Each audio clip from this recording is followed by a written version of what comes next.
I think the chairman, and I'd also follow up to say that obviously the administration is comfortable with the regulations because there's been 2 permits issued.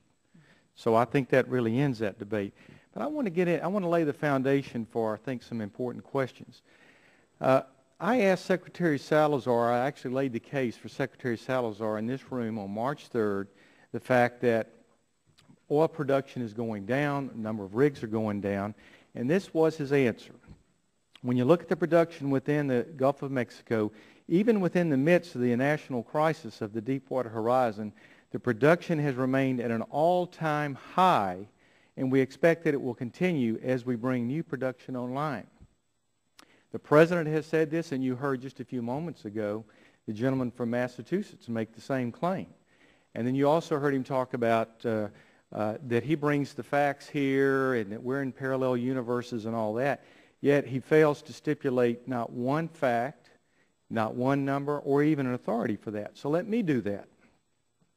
In the first quarter of 2010, 1.7 million barrels of oil was produced each day in the Gulf of Mexico.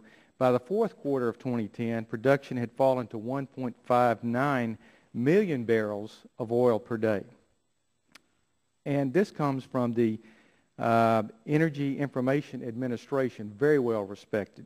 They also go on to say that the federal Gulf of Mexico production is going to, or the production in the Gulf of Mexico will drop by 240,000 barrels per day in 2011 and another 200,000 barrels per day in 2012.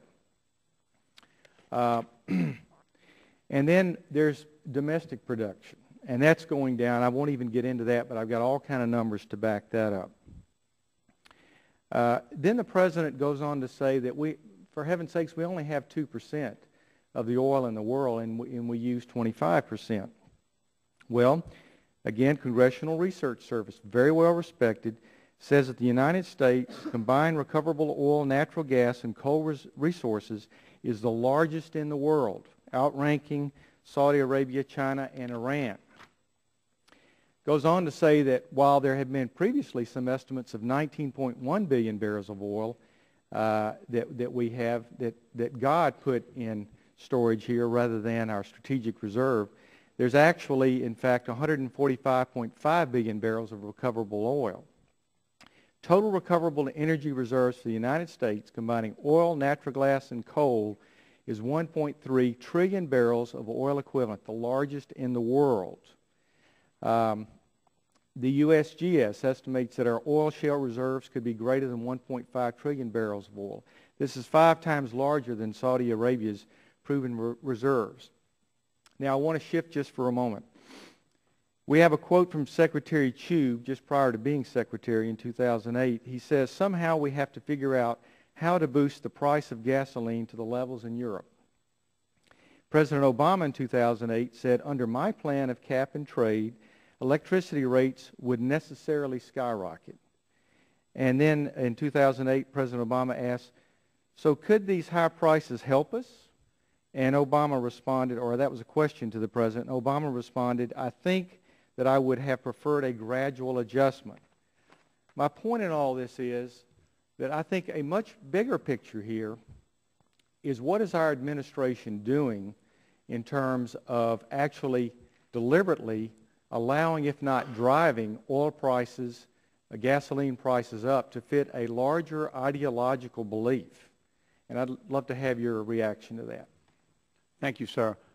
Certainly I am concerned about the administration's certainly disdain for hydrocarbons.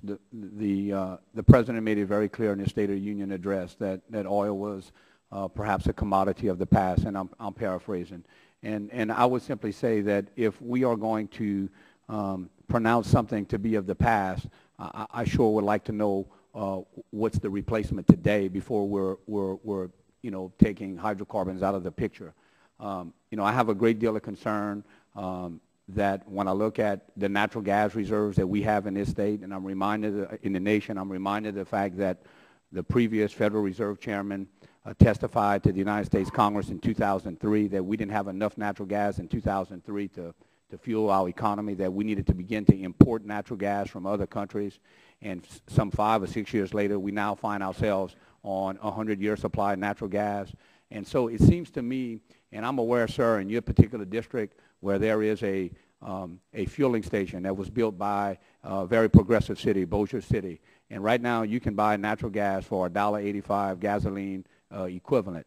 And when I compare that $1.85 to $3.50 for unleaded gasoline, and I know that a 50-cent increase in the price of gasoline shocks the American economy to at the tune of $1.4 billion a week, I think that we could actually make some serious improvements in a energy policy that would have a positive impact on the economic policy for all of us, and certainly give almost every American a pay raise, if you would, by making fuel cheaper at the pump.